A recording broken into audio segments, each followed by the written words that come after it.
Ótimo, né? Então, olha só, na semana passada, a gente aí teve o privilégio, né, de ter a palavra ministrada aí também pelo Ari, sobre a importância da gente conhecer a Deus, né, através da sua palavra, né? E esse é um dos pilares da nossa fé. E hoje nós gostaríamos de falar também de mais um pilar da nossa fé. Alguém tem alguma ideia de o que nós vamos falar hoje? Alguém já leu o estudo dessa semana ou ainda não? Nós vamos falar sobre oração também, né? Então hoje eu gostaria que a gente pudesse falar um pouco dessas coisas que são invisíveis, né? Mas que na verdade faz toda a diferença na nossa vida. Por quê? Porque é um pilar super importante. Vocês se lembram de uma parábola que estava lá em Mateus, no capítulo 7, que falava sobre a árvore que dá bons frutos? Sim. E da árvore que não dava bons frutos, que ela era lançada ao fogo, né, para ser queimada. Todo mundo lembra disso? Sim. Nós não vamos falar sobre ela então, tá? Nós vamos avançar um pouquinho. Por quê? Porque logo depois dela tem uma história bem interessante, né, para a gente dar uma analisada pequena, para a gente poder seguir avançando dentro do nosso tema, tá bom? Então vamos abrir Mateus 7, rapidinho, né? Lá no versículo 24, tá bom? Aqui nós temos, né, aquela parábola da casa também, né, quando ela é construída sobre a areia e quando ela é construída sobre a rocha. Conhecemos também um pouquinho, né, dessa história, mas eu gostaria de ler para a gente prestar atenção em alguns detalhes. Tudo bem? Todo mundo abriu aí? Sim? Então olha só, pessoal, começando aí no versículo 24, fala, né? Portanto, quem ouve essas minhas palavras e as pratica é como um homem prudente que construiu a casa sobre a rocha. Isso ele está falando sobre a palavra anterior também, tá bom? Por isso que eu queria mencionar, né? Caiu a chuva, transbordaram os rios, sopraram os ventos e deram contra aquela casa. E ela não caiu, porque tinha seus alicerces na rocha. Mas quem ouve essas minhas palavras e não as pratica é como um insensato que construiu a sua casa sobre a areia. Caiu a chuva, transbordaram os rios, sopraram os ventos e deram contra aquela casa e ela caiu. E foi grande a sua queda, né? Vamos ler até aqui, tá bom? Então olha só, sempre para falar às vezes de fundamento, né, é interessante a gente analisar aquilo que Jesus falou, né? E ele fala sobre um exemplo de construção, certo? Então ele vai falar do fundamento, nós vamos falar de uma construção, correto? Né? E nenhum empreendimento aí, gente, humano, tá bom? Ele vai ser bem sucedido se ele não for bem fundamentado. E isso a gente pode passar também para dentro das nossas relações. Então ele fala o quê? Que tanto os sábios quanto os nécios, eles têm a capacidade de empreender alguma coisa, certo? Por exemplo, todo mundo lembra aqui da Copa do Mundo, né? 7-1 da Alemanha é o que a gente lembra, né? Certo? Mas interessante, dentro da Copa do Mundo, nós tivemos várias obras, né, que foram feitas especialmente para a Copa. Quem se lembra disso? Né? Todo mundo se lembra, né? Claro. Então a gente teve estádios construídos, nós tivemos vias que também foram construídas, né? O que aconteceu com algumas dessas vias que foram construídas? Vocês se lembram? Né? Algumas o quê? Caíram, né? Certo? Então nós tivemos lá pistas que caíram completas. Não é verdade? Foi uma boa construção? Aparentemente sim, né? Mas quando ela foi para ser utilizada, né, o que aconteceu? Né? Ela caiu. Então olha só, pessoal, né? As coisas, ok, vão exercer pressão, certo? E uma pressão que supostamente essa construção ela deveria ser capaz de aguentar, né? E ela não aguentou, certo? Então é interessante, né? Por quê? Porque o tolo, o nécio, ele pensa sobre o quê? O custo-benefício, certo? Então ele constrói na areia, né? E o custo e o tempo são o quê? Reduzidos, certo? Por quê? Porque é mais fácil, né? Mas isso ao longo do tempo ele não é sustentável, certo? E nós, como igreja ou como indivíduos, muitas vezes nós temos também construído coisas baseadas na nossa competência, né? No nosso desempenho, talvez na nossa capacidade, na nossa inteligência, mas que muitas vezes não são sustentáveis ao longo do processo também, né? Então olha só, pessoal, por isso que a gente queria falar hoje sobre isso, algo que é o quê? Invisível, muitas vezes subjetivo, mas que na verdade é totalmente objetivo, certo? Né? Que é o fundamento, e hoje nós vamos falar sobre oração. Ok? Então a oração, gente, ela é uma questão principal e fundamental, né, que nos ajuda a construir aí um empreendimento que é a nossa vida construída sobre a rocha. Né? É interessante, tá bom? Então, gente, olha só, lá no Peru, quando a gente estava morando lá, o ano passado, exatamente ontem veio essa lembrança no Facebook. Né? Eu estava lá, não sei porque eu vi as lembranças, né? Claro. Certo? E lá no Peru, ano passado, aconteceu um colapso assim, muito forte. Por quê? Porque lá se chama huaico, né? Huaico é deslizamento de terra. Tá bom? E esse deslizamento de terra, né, ele também chegou de encontro ao rio. E esse rio, ele abastecia até Lima a água de toda a cidade. Né? Eu lembro que nós em casa ficamos 3 dias sem água. Mas teve gente que ficou 1 mês sem água. Né? E pessoal, ficar 1 mês sem água é complicado. 3 dias a gente já estava sofrendo. Né? Então a gente juntava aqueles latão de lixo de água, né? Porque nunca sabia quando a água ia embora ou ela ia voltar. A gente não sabia. Né? E aí, pessoal, é interessante. Só que o que aconteceu? Né? Esse alerta não foi só o ano passado. Isso já eram coisas que vinham acontecendo de vários anos atrás. Né? Poderia ter feito um planejamento melhor?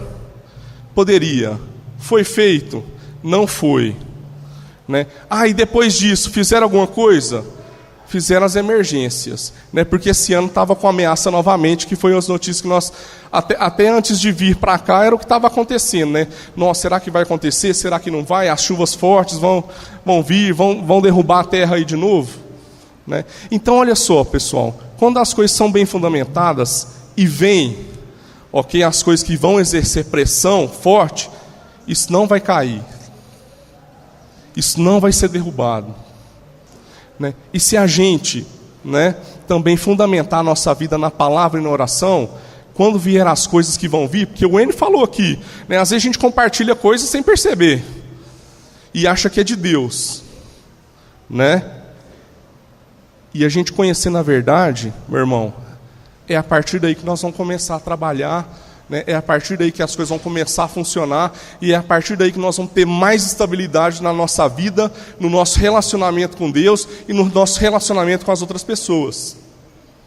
Amém? Né? Então, gente, por isso que nós precisamos de vocês para ser igreja. Né? Não é somente eu, tá bom? E nós precisamos entender que vocês fazem parte desse processo, tá bom? E às vezes a pergunta que vem na minha mente, né, é por que a gente faz tanta coisa, né? A gente tem tanta agenda em comum. Né? Por que a gente ora? Né? Por que a gente, né, tem que ler a palavra? Meu irmão, porque realmente isso é o que vai transformar o meu e o seu coração. E vai aproximar daquilo que é a vontade e o desejo de Deus. Amém? Né? E um versículo conhecido, não precisa abrir, está lá em Romanos 12, né, 1 e 2, que acho que todo mundo também já conhece, né, eu vou ler aqui rapidinho, fala, né, portanto, irmãos, rogo-lhes pelas misericórdias de Deus, que se ofereçam em sacrifício vivo, santo e agradável a Deus. Esse é o culto racional de vocês. Não se amoldem ao padrão deste mundo, mas transformem-se pela renovação da sua mente, para que sejam capazes de experimentar e comprovar a boa, agradável e perfeita vontade de Deus. Algumas versões da Bíblia, na verdade, traz aí o culto racional como uma adoração espiritual. Talvez na sua Bíblia pode estar escrito dessa maneira. Né? E o que seria isso, pessoal? O que seria um culto racional a Deus? Às vezes a gente tem medo dessa palavra racional. Né? Porque a gente acha que talvez tem que ser irracional muitas vezes a nossa relação com Deus. Então às vezes a gente levanta a mão, fecha os olhos e não sabe nem o que está cantando e o que está falando. Mas na verdade, gente, isso aqui tem que estar conectado o tempo todo. A mente tem que estar conectada o tempo todo com aquilo que a gente faz. Né? Então isso é algo totalmente racional, tá bom? Então a fé, né, entregar aí os nossos corpos, né? Ok? É totalmente racional. né? Porque agora a gente entende o propósito do porquê a gente vai fazer todas as coisas para Deus. Amém? Né? Então a gente entende o porquê que a gente deve orar, a gente entende o porquê que a gente tem que atender o irmão, né? A gente entende o porquê que nós devemos, né, conhecer a Deus através da sua palavra, ok? Então na relação com Deus, né, a gente sempre que é confrontado através da palavra, né, alguém vai ter que mudar, né? E quem vai mudar? Eu ou Deus? Né, sou eu. Porque Deus, meu irmão, não vai mudar, tá bom? Então como a gente está procedendo na nossa vida, né? A gente fala muito que Deus é importante para nós, né? A gente fala muito que amamos a Ele, mas quanto da nossa vida nós estamos entregando realmente a Ele, né? Então nós estamos relacionando com Ele diariamente, nós estamos lendo a sua palavra diariamente, nós estamos orando a Ele diariamente. O Ari comentou, e é verdade, gente, não é fácil, ok? Por quê? Porque às vezes você quer chegar em casa, você quer descansar, você quer ver um filme, você quer fazer nada. Então requer um esforço, né? Um esforço meu e um esforço seu, ok? Então, gente, porque da maneira que às vezes a gente fala, né, Deus, Ele nos importa na medida que nos convém. Né? Então a gente limita as ações de Deus ao que, pessoal? Ao nosso controle, tá bom? E eu queria, né, ler um texto também em João 15, só para dar uma introdução rapidinho e outra coisa que eu quero falar. Hoje nós vamos ler alguns textos, tá, gente? Tá bom? João 15, 5, né? Que fala sobre a videira, ok? Posso falar? Sim? Então tá bom. Ele fala, eu sou a videira, né, vocês são os ramos. Se alguém permanecer em mim e eu nele, esse dará muito fruto, pois sem mim vocês não podem fazer coisa alguma. Se alguém não permanecer em mim, será como o ramo que é jogado fora e se seca. Tais ramos são apanhados, lançados ao fogo e queimados. Se vocês permanecerem em mim e as minhas palavras em vocês, pedirão o que quiserem e lhes será concedido. Meu Pai é glorificado pelo fato de vocês derem muitos frutos, e assim serão, né, meus discípulos. Então, às vezes, pessoal, daqui, a gente presta atenção naquele detalhe. Tudo que pedires em meu nome, será o quê? Concedido, né? E quando Deus fala que tudo, pessoal, né, nesse detalhe aqui, às vezes a gente não presta atenção no compromisso completo, né?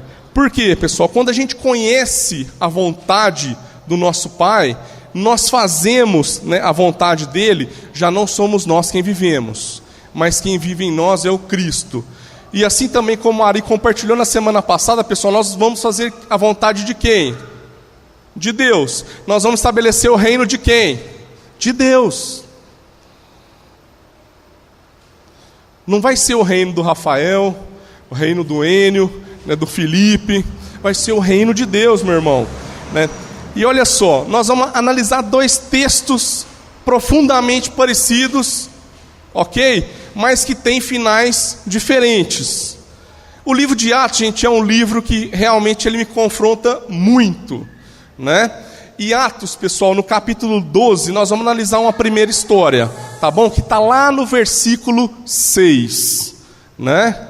Como nós sabemos, Paulo é um cara que ele ficou assim, se brincar, mais da metade da vida dele preso, né? E, gente, e os lugares onde Paulo, assim, ficava, né? Foi interessante porque eu vi uma imagem.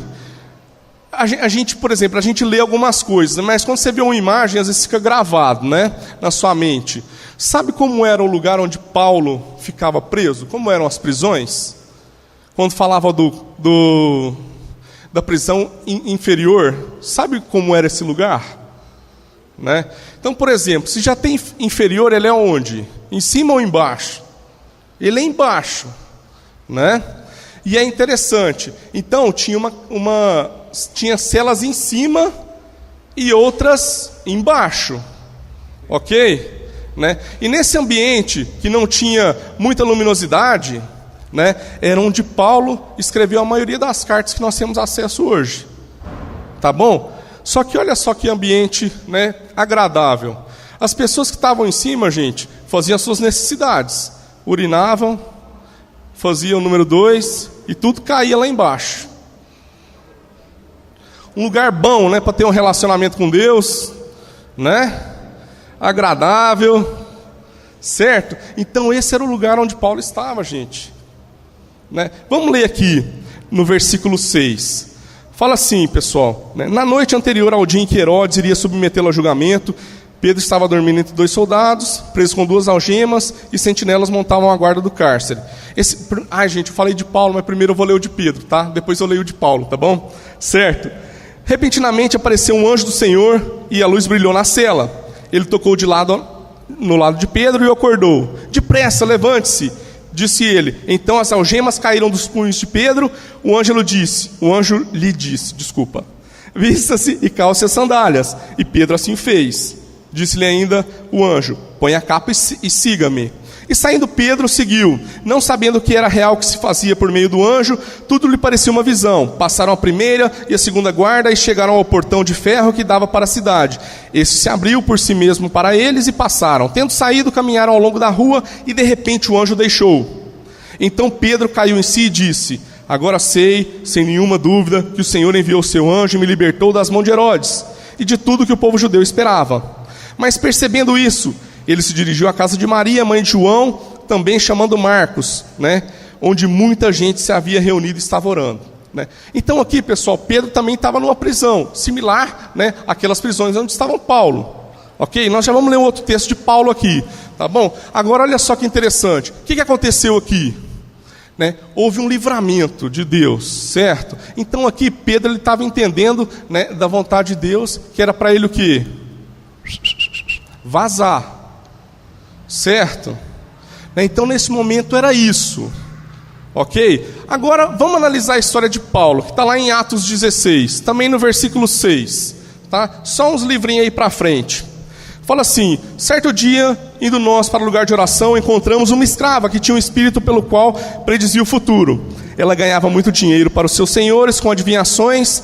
Essa moça seguia a Paulo e a nós gritando, estes homens são servos do Deus Altíssimo e lhe anunciam o caminho da salvação. Ela continuou fazendo isso por muitos dias.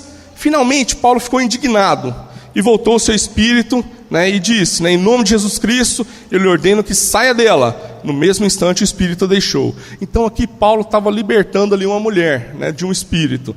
E aí, pessoal, o que aconteceu? Eu vou contar um pouquinho da história para a gente avançar um pouco mais rápido, tá bom? Depois você lê em casa tudo, pode ser? Sim. Então olha só, aqui os donos daquela mulher, percebendo que ela já não conseguia mais, né, dizer as coisas que poderiam acontecer no futuro, mandaram prender Paulo e Silas.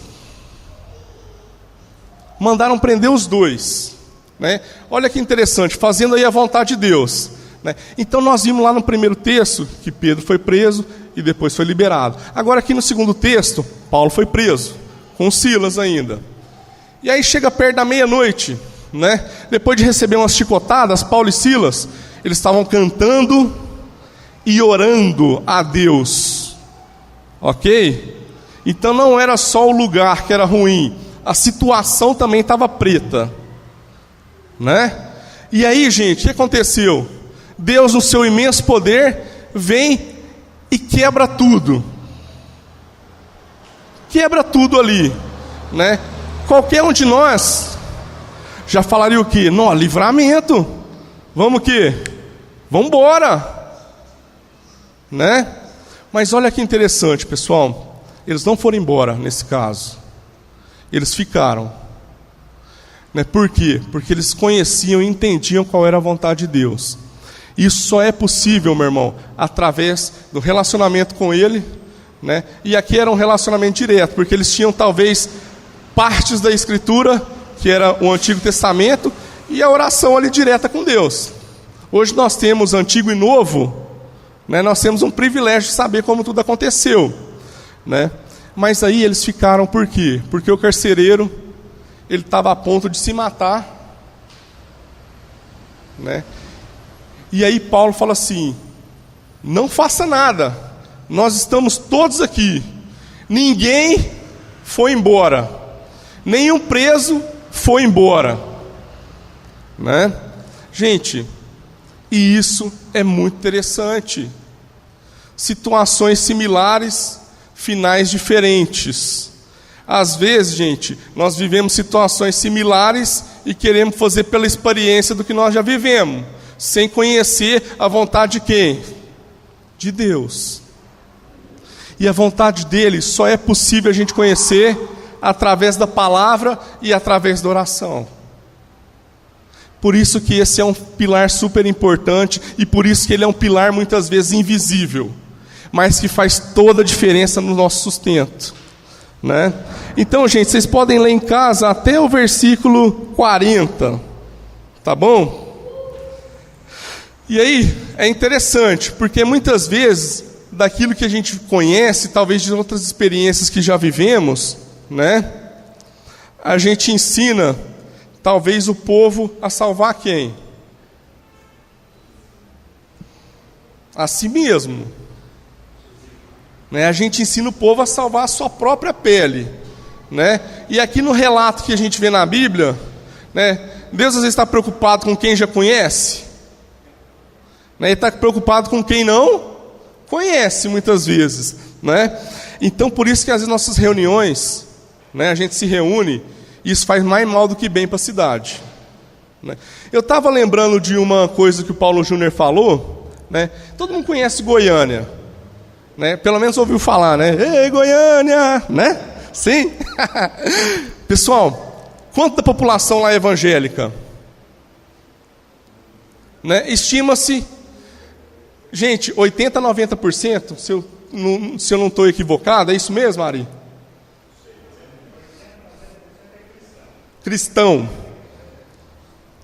Então, olha só, pessoal, e aí nós vemos a desigualdade de Goiânia, né? Onde está a igreja, talvez, mais ativa supostamente, né? E Uberlândia está caminhando na mesma direção. Então nós vemos mais desigualdade, né, do que na verdade um ambiente onde nós podemos, né, fazer a justiça dentro do reino de Deus, que é o compartilhar, que é o dar tudo aquilo que a gente tem, não é verdade? Então, gente, muitas vezes a gente quer uma experiência de poder, tá? Então a gente quer o poder de Deus para abrir a cadeia, certo? Mas a gente não quer uma experiência com a vontade dele, né?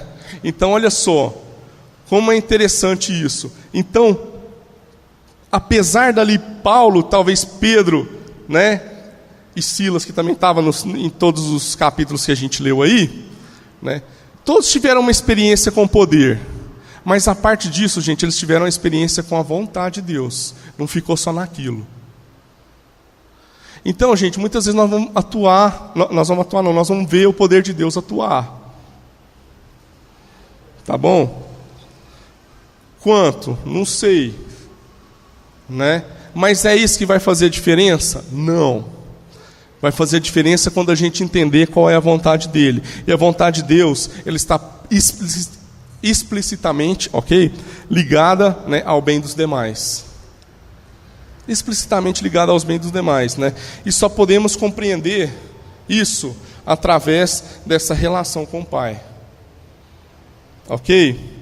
Então olha só, gente, quais são os planos que nós temos, né, para a nossa vida nesse ano? Que também no começo ainda, né? Todo mundo fala que o ano começa depois do carnaval, né? Então quais são os planos que a gente tem? Às vezes meu plano é empreender isso, fazer aquilo, o outro, né? Agora olha só, vamos refletir um minutinho também, né? Em qual desses planos Deus está nele? Em qual desses planos Deus está? Né? Então, gente, aquilo que a gente faz, né, as nossas ações, elas revelam as nossas prioridades, tá bom? Então, muitas vezes Deus não encaixa no plano que eu tenho. Né? Então nós queremos só o poder, ver acontecer as coisas, ver o realizar, mas nós não queremos a vontade dele. Então a gente sabe que a vontade de Deus ela é boa, perfeita e agradável, né? Ok? Né? Então quando a gente está aí no caminho, né, por mais que seja meio tortuoso aí, é agradável, irmão, que é melhor estar com ele do que sem ele, né?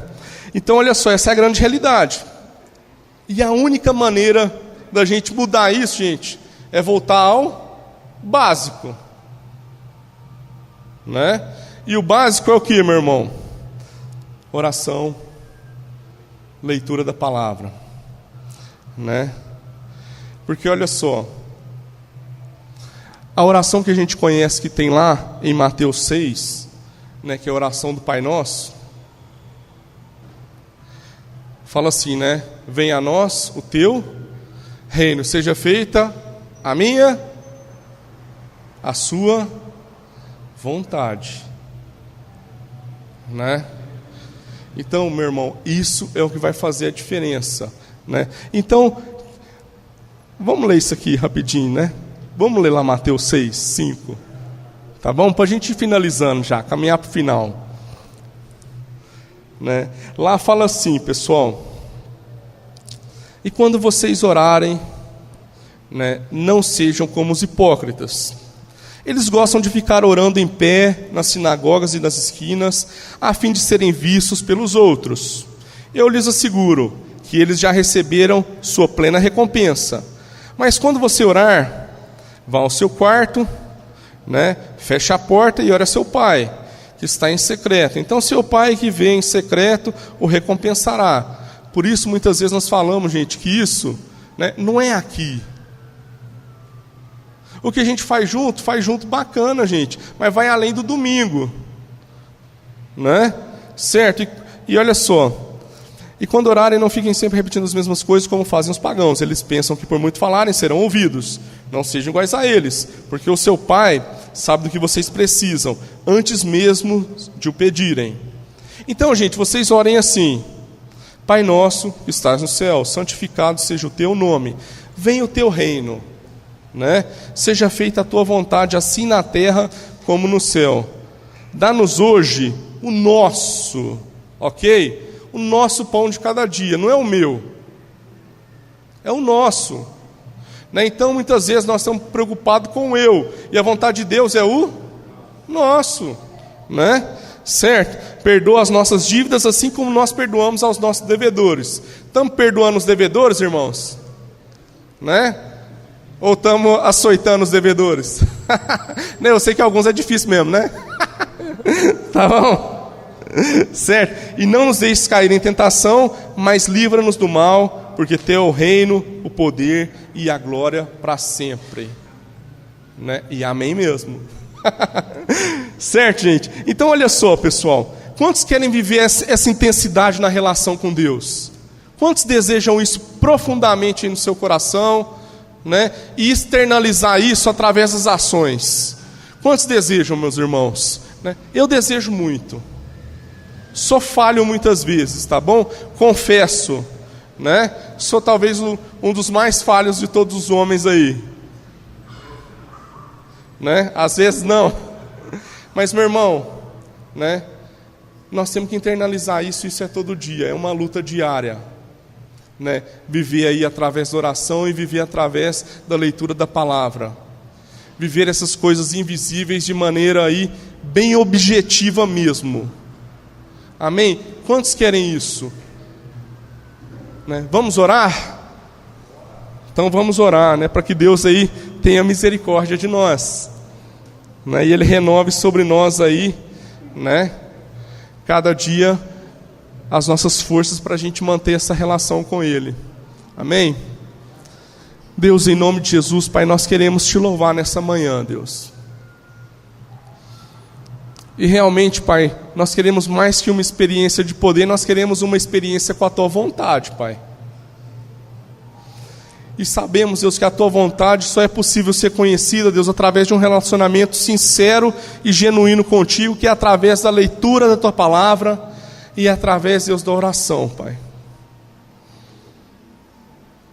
Deus, em nome de Jesus, que o Teu Espírito Santo, Deus, Ele possa trabalhar em nós em todo o tempo, Pai. E que a gente possa, Deus, sempre ser lembrado de que nós devemos manter uma relação contigo, Pai. Teu Espírito Santo nos incomode, Deus. E que a gente possa fazer essa luta, Pai, ser vencida, Deus, todos os dias, Pai. Dá-nos força. Dá-nos, Deus, também um entendimento que isso também tem que se transformar na nossa mente, Pai. Entender que muitas vezes não é quando eu estou com vontade, mas é aquilo que eu preciso fazer através do compromisso que eu assumi com o Senhor no dia, em que o Senhor me aceitou. No dia em que o Senhor nos aceitou. Em nome de Jesus, Pai, siga falando aí aos nossos corações durante essa semana. A gente quer, Deus, estar cheio da Tua palavra, Pai. Que a gente possa aí, Deus, nos pequenos grupos, realmente, nos que vão aí de segunda até quarta, Pai. Que a gente possa realmente estudar isso. E os que não vão ter essa semana, que possam estudar da mesma maneira, Pai. Que a gente possa realmente investigar mais sobre o tema, Deus. Porque nós queremos aprofundar a nossa relação com o Senhor, ó Pai. E em nome de Jesus, Deus, te agradecemos por esse tempo tão gostoso na Tua presença, Pai. Obrigado, Deus. Em nome de Jesus, amém.